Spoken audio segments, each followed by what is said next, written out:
नमस्कार जय जगन्नाथ मु आपणकर प्रलय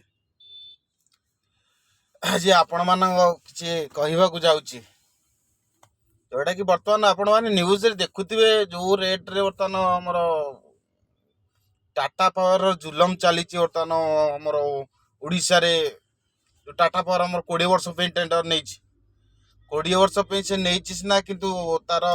कोटी कोटी टंकार से बर्तमान बेनिफिट पाई सारानी तापर भी सुद्धा बर्तमान से स्मार्ट मीटर बसैबार लगी जोटा कि स्मार्ट मीटर जमती ता ना स्मार्ट मीटर से स्मार्ट चलुच तमे जोटी तुम 300 टंका बिल आसूला जो लाइट फैन रे सेठी बर्तमान से 600-700 को वृद्धि पाई जाइए आ ता संगे से जो स्मार्ट मीटर लगाउछंती ता संगे रहुची हमर ये तार गोटे चार्जेस भी लगे देइछंती जोटा कि आमर देखी पारे तर मीटर चार्जेस 40 रुपया जीएसटी चार्जेस 20 रुपया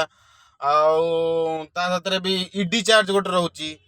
आउ चक्रवर्ती सुध भी तादेह जदि आगु पैसा बाकी थी चक्रवर्ती सुध लगे भी से पैसा लुटि नबार व्यस्त अच्छा जोटा कि आम ओडिशा गवर्नमेंट से प्राइवेट को टेकी देकी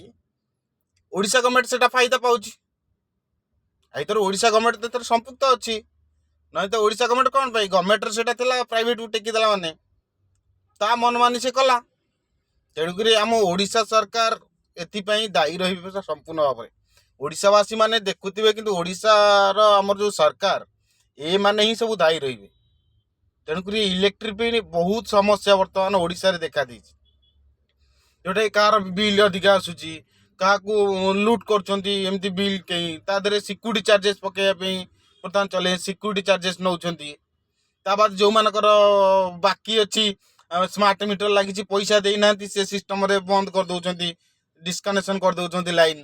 तेणुक किसी दृढ़ कार्यानुष्ठान नापी सरकार को मोर अनुरोध जय जगन्नाथ।